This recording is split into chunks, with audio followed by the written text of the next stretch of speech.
बिस्मिल्लाहिर्रहमानिर्रहीम। अस्सलाम वालेकुम डियर स्टूडेंट्स।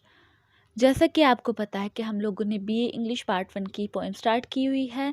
हम लोगों ने पोएम वीमेन वर्ड की एक्सप्लेनेशन लास्ट वीडियो में की थी। आज हम लोग करेंगे वीमेन वर्ड की summary. As a housewife, she has to perform all the household chores and attend to her children, mend their clothes, mop the floor, and shop for their meals. She also has to weed off her garden, press shirts, cut canes, and clean up her whole house to make it beautiful and appealing. As a housewife, क्या क्या औरत के काम हैं? उसने क्या क्या अपनी हाउस होल्ड ड्यूटीज़ परफॉर्म करनी है। उसने क्या करना है, कपड़े भी सीने हैं, अपने बच्चों की देखभाल भी करनी है और अपने बच्चों के लिए खाना बनाने के लिए बाज़ार भी जाना है, शॉपिंग करनी है, उनके लिए ग्रोसरी करनी है, घर का सारा सामान ख़रीदना है और क्या करना है, गार्डन की सफाई करनी है। This is the struggle of her routine which makes her life very monotonous and prosaic. The women referred to in the poem in an idealist, and she eagerly wants to go into the lap of nature and get the comfort and relief that she was craving. वो क्या कर रही है, वो सारी routine life से तंग आ चुकी है, फेडअप हो चुकी है। वो सारे घर के काम करती है, अपने बच्चों को देखती है, बच्चों की देखभाल करती है, उनके लिए खाना बनाती है, उनके लिए सारे काम करती है, जिसकी वजह से उसके पास अपने लिए बिल्कुल भी टाइम नहीं है। तो वो अब क्या कर रही है, वो नेचर से रिक्वेस्ट कर रही है कि किस बात की रिक्वेस्ट कर रही है कि अब वो उसको कंफर्ट दे, उसको आराम दे, उसको रिलैक्स करे। तो ये सारी बातें हम लोग समरी के अंदर पढ़ रहे हैं। अब हम लोग इसकी डिटेल पढ़ते हैं। The poet's describe the life of a domestic women whose life is very hard because she has to do a lot of household activities. She has to care for her offspring, she has to repair their clothes, she has to buy food for her family. It means that she is an active member of her family because she is involved in domestic chores from morning to evening. तो poetics क्या बयान कर रही है, वो routine life के बारे में बयान कर रही है। किसकी रूटीन लाइफ पे वो कह रही है कि घरेलू औरत को क्या क्या काम करने हैं, क्या क्या उसकी ड्यूटीज़ हैं, वो क्या क्या किरदार अदा कर रही है। वो एक माँ का किरदार अदा कर रही है, वो एक बीवी का किरदार अदा कर रही है और वो एक एक्टिव मेंबर का रोल प्ले कर रही है। वो क्या है, वो घर के काम भी कर रही है, वो बच्चों की देखभाल भी कर रही है, वो गार्डन की सफाई भी कर रही है, वो खाना बनाने की वो खाना भी बना रही है और वो बाज़ार भी जा रही है, वो ग्रोसरी भी करने जाती है, अपने बच्चों के लिए कपड़े खुद सीती है, अपने बच्चों के सारे काम खुद करती है, अपने बच्चों को खाना खुद खिलाती है। The poem presents the modern mechanical age that has given everything to man but not mental satisfaction and calm. The language of the poem is very simple but has a pragmatic approach. The poetess is counting some of her household duties which she has to perform daily.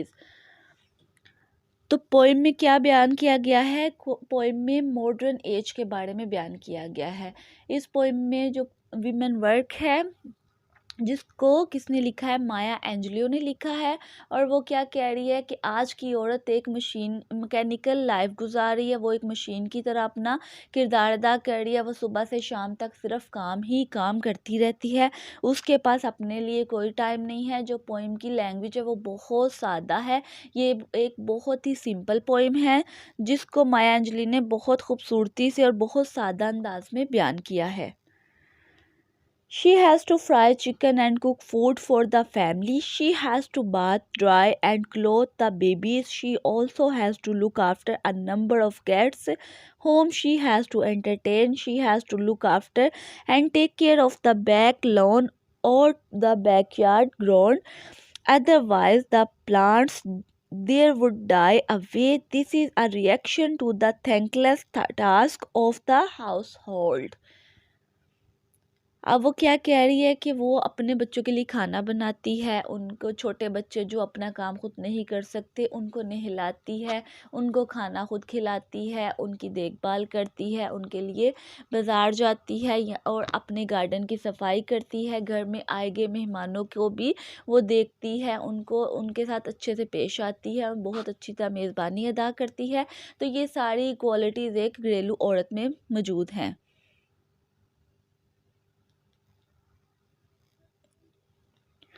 The poetess has expressed her thoughts about the place of women in our society. Being a responsible member of the family, a domestic woman has to iron the clothes of her family. She has to change the dress of her little children many times a day. She has to trim the little plants in her house to make them beautiful and attractive because it is her duty to keep the house clean. अब क्या है कि ये उसकी duty है कि उसने अपने बच्चों को भी देखना है, अपने घर की सफाई भी करनी है, अपने गार्डन की सफाई भी करनी है, आए गए को भी देखना है, जो घर में मेहमान आते हैं उनके साथ भी उसने अच्छे से अपना बर्ताव करना है और क्या करना है, सारे काम उसने खुद करने हैं। तो ये क्या पोइम पेश कर रही है कि एक मैकेनिकल लाइफ को पेश कर रही है, ये एक मॉडर्न लाइफ है। मौजूदा ज़माने की औरत बहुत ज़्यादा बिजी है, वो अपनी लाइफ में बहुत ज़्यादा डिफ़िकल्ट टाइम स्पेंड कर रही है। वो क्या करती है कि अपने बच्चों को देखती है, सुबह से शाम तक उसने सिर्फ अपने घर को ही देखना है, उसके पास इतना टाइम नहीं कि वो खुद को एंटरटेन कर सके। In this poem, poetess tells us that a poem calls the rain to fall on her forehead to make her cool because the water of the rain gives freshness to her body and mind. She addresses the dewdrops to fall on her softly and to cool her hot mind. She needs to rest and wants to fresh her mind because of her hectic routine. अब वो क्या कह रही है, इन सारी जिम्मेदारियों से वो थक गई है, फेडअप हो गई है, उकता गई है। तो वो क्या कर रही है कि नेचर से रिक्वेस्ट कर रही है, नेचर के एलिमेंट से रिक्वेस्ट कर रही है कि मुझे अब रिलैक्स होना है, मुझे फ्रेशनेस चाहिए, मेरी रूटीन बहुत ज़्यादा डल है, बहुत ज़्यादा बोरिंग है, तो मुझे अब इस रूटीन से निजात चाहिए।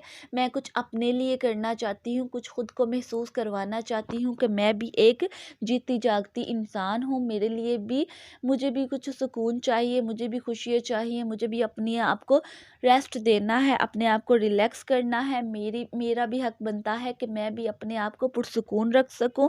तो अब वो नेचर से रिक्वेस्ट कर रही है, वो अब एक्सपेक्ट कर रही है कि मुझे भी सुकून मिलना चाहिए। वो किससे एक्सपेक्ट कर रही है, नेचर से, नेचर के एलिमेंट से।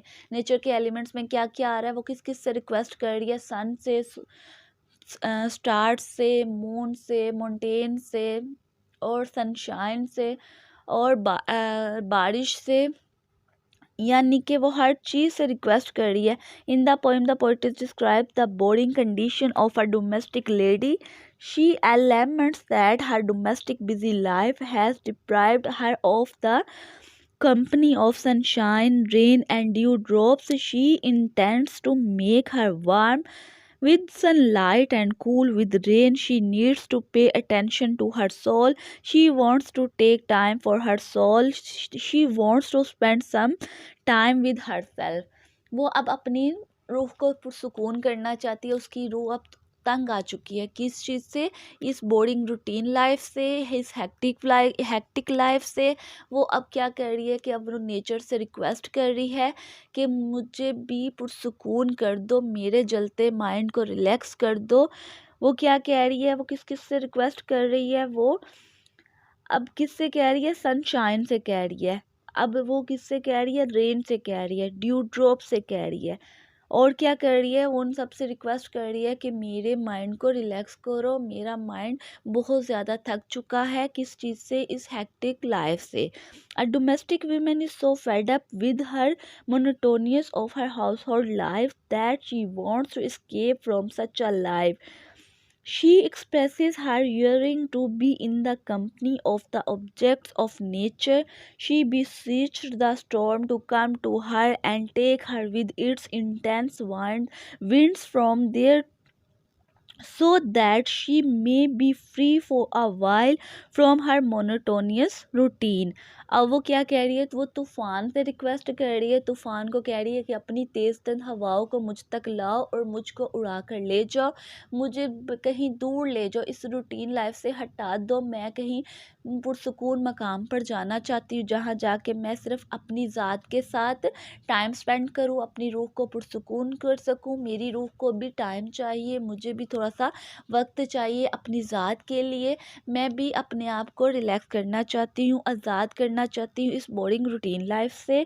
She wants to freedom from her hectic routine life, वो आज़ादी चाहती है अपनी हेक्टिक लाइफ से। She request the storm to take her from there and leave her across the sky so that she may keep floating there and be satisfied. वो storm से कह रही है कि मुझे दूर कहीं आसमान पे ले जाओ, मैं हवाओं के साथ उड़ना चाहती हूँ, बादलों की तरह तैरना चाहती हूँ, तो मुझे अपनी ज़ात को थोड़ा सा पुरसकून करने के लिए यहाँ से कहीं दूर जाना है, तो ए तूफ़ान मुझे कहीं दूर ले जा।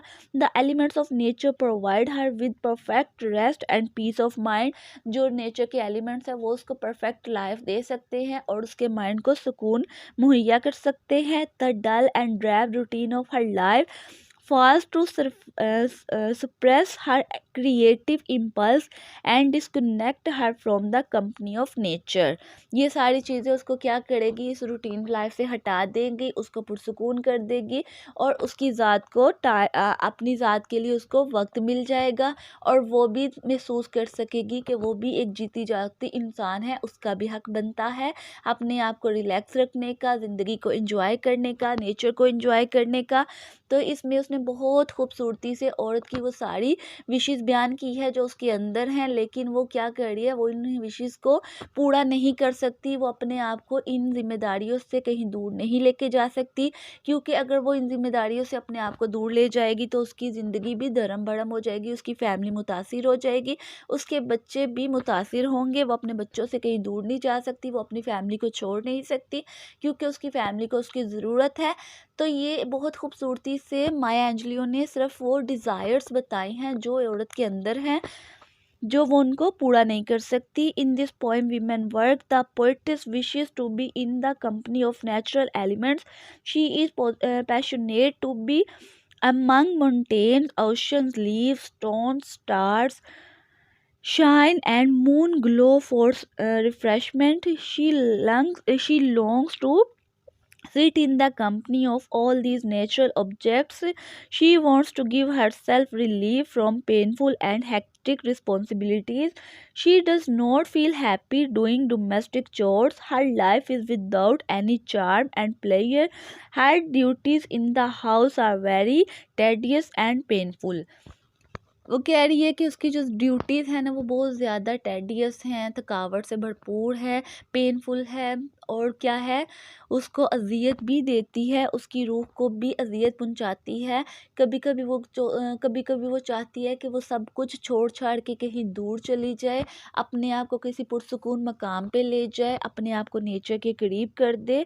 तो वो सब चीज़ों से रिक्वेस्ट कर रही है, वो मून से रिक्वेस्ट कर रही है, वो स्टार से रिक्वेस्ट कर रही है, वो सनशाइन से रिक्वेस्ट कर रही है, वो रेन से रिक्वेस्ट कर रही है और क्या कर रही है, वो ड्यू ड्रॉप से रिक्वेस्ट कर रही है, ओशन से रिक्वेस्ट कर रही है, लीव से, और यहाँ तक कि वो लेक से भी रिक्वेस्ट करती है कि मुझे थोड़ा सा सुकून दे दो, मुझे भी थोड़ा सा टाइम दे दो, मैं भी अपने आप को फील करवाना चाहती हूँ कि मैं भी एक क्रिएटिव नेचर हूँ, मैं भी ज़िंदा जीती जागती इंसान हूँ। तो इस पोइम में माया एंजेलियो ने बहुत खूबसूरती से अपनी वो सारी डिज़ायर्स बताई है जो हर औरत की ख्वाहिश है, हर औरत अपने अंदर चाहती है, हर औरत चाहती है कि वो ये सब काम करे, लेकिन वो अपनी इन डिज़ायर्स को एक्सप्रेस नहीं कर सकती, अपनी विशेस को बता नहीं सकती, क्योंकि ये उसकी रूटीन लाइफ है। अगर वो इस रूटीन लाइफ से हट जाएगी तो उसकी लाइफ मुतासिर होगी, उसका निज़ाम ज़िंदगी धर्म-भरम हो जाएगा, क्योंकि वो अपने बच्चों से, अपनी फैमिली से दूर नहीं रह सकती। ये इसकी ड्यूटीज़ हैं, इसको इसने पूरा करना है, इसकी रिस्पॉन्सिबिलिटीज़ है, अपने बच्चों का ख्याल रखना है, अपनी फैमिली का ख्याल रखना है, तो वो इन सारी बातों से दूर नहीं जा सकती। इसीलिए माया एंजेलो ने ये सारी बातें इस पोएम में बयान कर दी हैं, ताकि जो औरतें अपनी बातों को एक्सप्रेस नहीं कर सकती। ये एक्चुअली एक अमेरिकन पोइटेस है, वो अमेरिका की रहने वाली है, और अमेरिकन रूटीन लाइफ बहुत ज़्यादा टफ़ है, वहाँ बहुत ज़्यादा बिजी रूटीन लाइफ है, वहाँ की औरतें काम भी करती हैं और अपनी फैमिली की देखभाल भी करती हैं। तो इसलिए उसने अपनी सारी विशेज़ को, हर औरत की विशेज़ बताई है कि हर औरत के अंदर ये ख्वाहिश है, वो जो डिज़ायर्स उसके अंदर है, वो कहती है कि हर औरत की ये ख्वाहिश है। तो इस पोएम में उसने बहुत ज़्यादा खूबसूरती से और बिल्कुल सादा अंदाज से इन सारी बातों को बयान कर दिया है।